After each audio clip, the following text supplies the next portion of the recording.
नमस्कार, जनसंवाद में आपका स्वागत है दोस्तों। आज दिन भर जो फटाफट ब्रेकिंग न्यूज़ निकल के आ रही है करके आपको विस्तार से बताएंगे। दोस्तों, पहली जो बड़ी अपडेट निकल के आई है आपको बता दे, कतर ने झंडा गाड़ दिया है, इस्लामी दुनिया का बन गया है खलीफा। कतर ने कैसे ताबड़तोड़ कराए हैं कई समझौते बताएंगे। 27 लाख की आबादी वाला देश, बज रहा दुनिया में डंका। दूसरी बड़ी अपडेट निकल के आई है दोस्तों, इजराइल के खिलाफ अब आर पार की लड़ाई में हमास ने किया ऐलान। हमास और अल कुद्स मुजाहिदीन ने गाजा पट्टी में मिलाया हाथ। तीसरी खबर निकल के आई, सीज फायर का 5वां दिन, 30 कैदियों के बदले 12 बंधक हुए रिहा। लगातार हो रही है बात। वहीं अमेरिका ने टेक दिए घुटने, गाजा अमेरिका इजराइल युद्ध होगा समाप्त। हमास को ख़त्म करने का मंसूबा पूरी तरीके से नाकामयाब।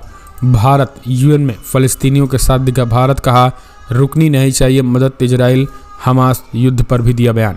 एक एक करके आपको विस्तार से बताएंगे।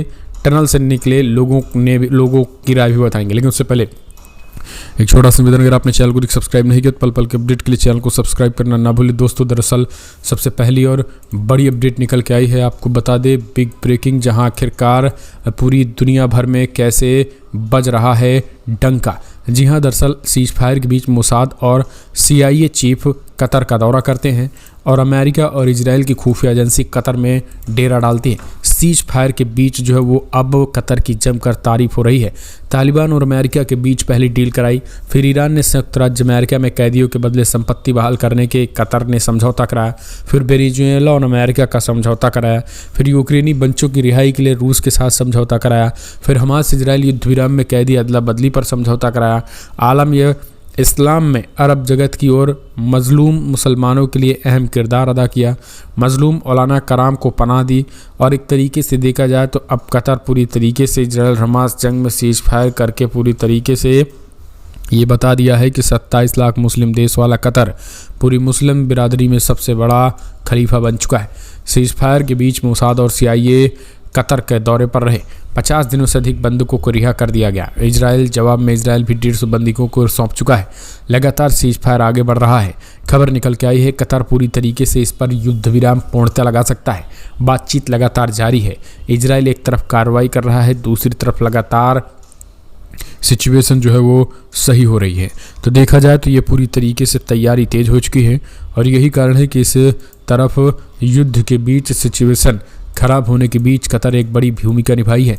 और अभी भी CIA यानी अमेरिकी खुफिया एजेंसी और इजरायली खुफिया एजेंसी के प्रमुख जो हैं वो अभी भी जो है वो कतर में ही हैं और हमास को लेकर ये बड़ी रणनीति तय कर रहे हैं। अगली एक और अपडेट निकल के गाजा पट्टी में सीज फायर के बाद एक बार फिर युद्ध के इजरायली आगाज के बाद गाजा पट्टी में तमाम लड़ाके ने मिलाया हाथ। अब अलग अलग नहीं, एक साथ लड़ेंगे इस बार युद्ध। जी हाँ, दरअसल बड़ी अपडेट निकल के आई है, जहां कल रात पहली बार हमास के लड़ाके के साथ साथ अल कासम के हमास के कताइब अल कासम मुजाहिदीन और हरकत अल जिहाद अल इस्लामी के सराया अल कुद्स मुजाहिदीन ने मिलकर इजराइल कैदियों को रिहा कर दिया है। यानी अल हमास के जो लड़ाके हैं अल कासम मुजाहिदीन और हरकत अल जिहाद अल इस्लामी के सराया अल कुद्स लड़ाके जो है वो मिलकर इजरायली कैदियों को रिहा करने के लिए आपस में हाथ मिला लिया है। पहली बार देर रात उसने अपने आपस में गले मिलकर फ़लस्तीन को आज़ाद कराने का कसम दोहराई है। दरअसल अभी तक जो है वो हमास के जो अल कासम ब्रिगेड के लड़ाके थे वही लड़ रहे थे, लेकिन अब अल जिहाद अल इस्लामी के जो लड़ाके हैं अल कुद्स जिसे कहा जाता है, अल कुद्स ब्रिगेड के लड़ाके, दोनों ने हाथ मिला लिया है और एक तरीके से अल कुद्स और हमास मिल करके जो है वो इजरायलियों से लड़ेंगे, इजरायली सेना से, और गाजा पट्टी में एक तरीके से खास करके इजरायली सैनिकों पर कहर बनकर टूटेंगे। अगर ये ग्राउंड ऑपरेशन इजरायली सेना करती है तो इसकी पूरी तैयारी जो है वो गाजा पट्टी में कर दिया गया है। सबसे बड़ी बात यह है कि हमास के प्रवक्ता अबू उबैदा ने कहा है कि अल कुद्स को हथियार भी हम ही पहुंचाएंगे, यानी अल कुद्स के लड़ाकों को भी हथियार हम ही देंगे। दरअसल हमास में अगर 30,000 लड़ाके वर्तमान में एक्टिव हैं, तो वहीं अल कुद्स की बात करें तो 7 से 8,000 अल कुद्स के लड़ाके भी, हालांकि ये अल कुद्स के लड़ाके और खूंखार और खतरनाक हैं। तो एक तरीके से देखा जाए तो इनकी भी अपनी 5,000-7,000 के करीब मेजॉरिटी है, लेकिन अब दोनों ने हाथ मिला लिया है। दोनों का मकसद केवल फ़िलिस्तीन को आज़ाद कराना है। तो एक तरीके से देखा जाए तो इन दोनों ने जब हाथ मिलाया तो पूरे फ़िलिस्तीनी आवाम ने भरपूर इस्तकबाल किया और अल्लाह अकबर के नारे भी गूंजते दिखाई दिए। तो ये एक तरीके से नया चैलेंज इजराइल के लिए है। एक और update, Israel Hamas cease fire के 5वें दिन भी 30 कैदियों के बदले 12 बंधक हुए रिहा। इजरायल और हमास के बीच जारी 6 दिनों के सीज फायर को जो है वो मंगलवार को 5वां दिन था और इस दौरान हमास ने 12 और बंदूकों को रिहा किया, जबकि इजरायल ने फिलिस्तीनियों के 30 कैदियों को रिहा किया है। International committee of red cross का कहना है कि गाजा में 12 बंदूकों को रिहा किया गया है। इसमें इजरायल के 10 जबकि 2 विदेशी नागरिक हैं। अल जजीरा के लाइव वीडियो में देखा जा सकता है कि इजरायल के आफर जेल से फलस्तीनी नागरिकों को लेकर के एक बस रवाना हुई और इजरायल का कहना है कि उनमें 30 फिलिस्तीनी कैदियों को रिहा किया गया है। आपको बता दें, हमास के लड़ाकों ने 7 अक्टूबर को इजरायल पर हमले के दौरान जो हमला किया था उसके बाद से लगातार उनका एक मोटिव था, वो था फिलिस्तीनियों को रिहा कराना। कि जो फिलिस्तीनी वो डे 1 से उन्होंने कहा कि हम बंदूकों को छोड़ देंगे लेकिन इजरायल को फिलिस्तीनियों को छोड़ना पड़ेगा, लेकिन इजरायल ऐसा नहीं कर रहा था। अंतोगत्तो उनको घुटने टेकने पड़ा। लास्टली फाइनली उन्होंने घुटने टेके और आखिरकार फिलिस्तीनियों को जब रिहा किया तब जाकर इजरायलियों को भी बंदूकों को छोड़ा गया। एक और अपडेट निकल के आई है, आखिरकार अमेरिका अभी ही मान लिया हार। यदि हमास सभी इजरायली कैदियों को रिहा कर देता है तो अमेरिका ने कहा गाजा इजरायल युद्ध समाप्त कर देगा। अमेरिका ने भी घुटने टेक दिए, हमास को खत्म करने का मंसूबा बनाया था। जी हाँ, दरअसल आखिरकार अमेरिका ने भी एक नया बयान दे दिया है और कहा है कि अगर सभी के सभी इजरायलियों को एक साथ हमास के लड़ाके छोड़ देते हैं तो संभवतः ये युद्ध जो है वो खत्म कर दिया जाएगा। लेकिन हमास जो है वो दोस्तों अभी भी पूरी तरीके से वो एक्टिव है और हमास एक साथ सभी को नहीं छोड़ना चाहता है। हमास ने जैसा कि डेट दिया है, एक दिन में 10 से 12 ज़्यादा से ज़्यादा 15 लोगों को ही छोड़ा जाएगा। ऐसे में ये सिलसिला ये समय धीरे धीरे 10 से 12 दिनों का मिलेगा। ऐसे में हमास अपनी पूरी तैयारी कर लेगा। लेकिन अमेरिका जैसा कि हमेशा बगावत किया, हमेशा जो है वो दागा दिया है, धोखा दिया है, वो इस बार भी सोच रहा है कि हम ये कह दें कि हम एक साथ रिहा करने से युद्ध खत्म हो जाएगा ताकि हमास के लड़ाके जो है वो एक साथ रिहा कर दें। तो हमास इस चीज़ को तैयार नहीं है। हालांकि अमेरिका के इन बातों से घुटने टेकते हुए नजर आ रहे हैं। जो इन्होंने एक मंसूबा रखा था हमास को खत्म करने का, चाहे इजरायल हो अमेरिका, लेकिन यहाँ उनकी जो है वो पूरी तरीके से इस मंसूबों में तगड़ा झटका लगा है और ये चीज़ें साफ देखने को मिल रही हैं। एक और अपडेट, अमेरिकी सीनेट के अध्यक्ष मार्क वार्नर ने बड़ा बयान दिया। बोले गाजा जंग की वजह से इजरायल ने खो दी है पूरी दुनिया में अपनी विश्वसनीयता, हिमायत और हमदर्दी। दुनिया एक आतंकी देश के तौर पर मानते हैं। जी हाँ, दरअसल आखिरकार एक बड़ा डेवलपमेंट हुआ है दुनिया भर में दोस्तों। हमास, फिलिस्तीन, गाजा पट्टी, ये नाम पूरी दुनिया के बच्चे के मुंह पे इस युद्ध के बाद हो गया है। यानी अब ये पूरी दुनिया जानने लगी है कि फ़िलिस्तीन पर इजराइल अवैध कब्जा कर रहा है। अब इस बार जो है वो गाजा पट्टी में फ़िलिस्तीन और इजराइल ने वो ये भी साबित कर दिया कि जो युद्ध इतने बड़े पैमाने पर उन्होंने किया, जो निर्दोषों के मौत के घाट उतारा, उससे इजराइल की और बची खुची विश्वसनीयता जो है वो दुनिया भर में खो गई है। कितने राजनयिकों को अपने वापस बुला लिया गया है, कितने देशों ने संबंध खत्म कर दिए हैं, ना जाने कौन कौन से डेवलपमेंट हुए हैं।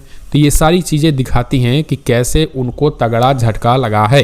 एक और अपडेट जा सकती है, गाजा में और लोगों की जान, इजराइल के हमलों से ज़्यादा बढ़ी है मुसीबत। रिपोर्ट्स में बड़ा खुलासा। 1 महीने से भी ज़्यादा वक्त से इजराइल और हमास के बीच जंग जारी है।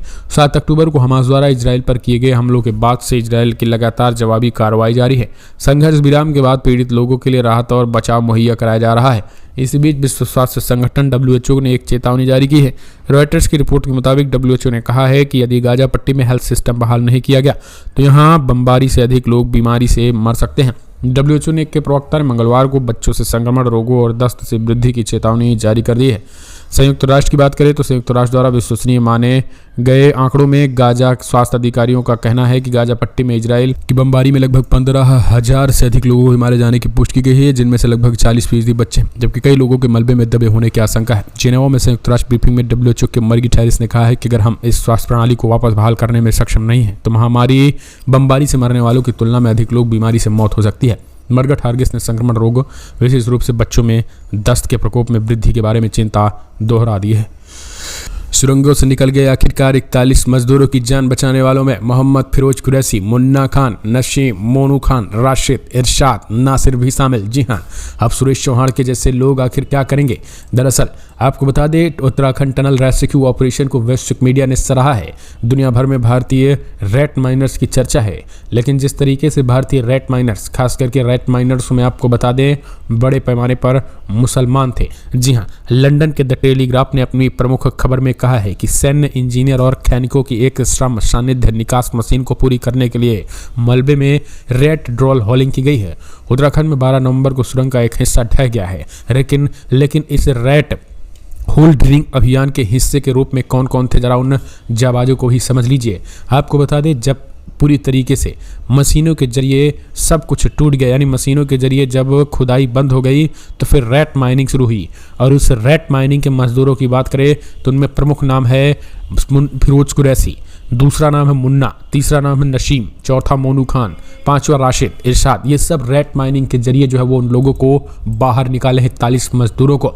तो कमेंट्स माध्यम से हमें लिखना मत भूलेगा। अगली एक और अपडेट, जासूसी उपग्रह से व्हाइट हाउस की दिन रात निगरानी, उत्तर कोरिया ने कर दिया अमेरिका को पूरी तरीके से पाबंद। जी हाँ, दरअसल किम जोंग उन के इस कदम ने अमेरिका को टेंशन में ला दिया है। उत्तर कोरिया के नेता किम जोंग अपने जासूसी उपग्रह से व्हाइट हाउस पर दिन रात नजर रख रहे हैं, क्योंकि उत्तर कोरिया के पास अब घातक मिसाइलों के भी भंडार भी हैं, जिनका उसने हाल ही में समय में परीक्षण किया है। उत्तर कोरिया के ताज़ा कदम से अमेरिका की नींद उड़ गई है। व्हाइट हाउस अमेरिकी राष्ट्रपति का निवास है और दफ्तर है। ऐसे में उत्तर कोरिया का दिन रात 24 घंटे व्हाइट हाउस पर नजर रखना अमेरिका के लिए टेंशन बढ़ाने वाला है।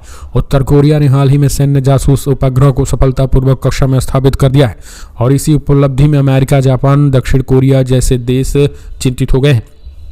उत्तर कोरिया का दावा है कि उसका पहला जासूस उपग्रह अंतरिक्ष में स्थापित होने के बाद से व्हाइट हाउस, पेंटागन और आसपास के अमेरिकी नौसैनिक स्टेशनों की तस्वीरें भेज रहा है। उत्तर कोरिया का यह दावा अमेरिका, दक्षिणी कोरिया समेत जापान के लिए चिंता का कारण बना हुआ है। रिपोर्ट्स के अनुसार उत्तर कोरिया के नेता किम जोंग अपनी सैन्य जासूसी उपग्रह की सफलता पर बेहद प्रसन्न हैं। राज्य के आधिकारिक मीडिया ने कहा है कि किम जोंग उन ने पिछली तस्वीरों के साथ अंतरिक्ष में जिससे भेजी गई ताज़ा तस्वीर देखी है। किम का दावा है कि उनकी सैटेलाइट की पहुंच में अब अमेरिका के सैन्य ठिकाने आ गए हैं। साथ ही दावा ये भी किया जा रहा है कि किम की मिसाइलें अब पहले से ज़्यादा सटीक और ज़्यादा अचूक प्रहार करने वाली हो जाएंगी।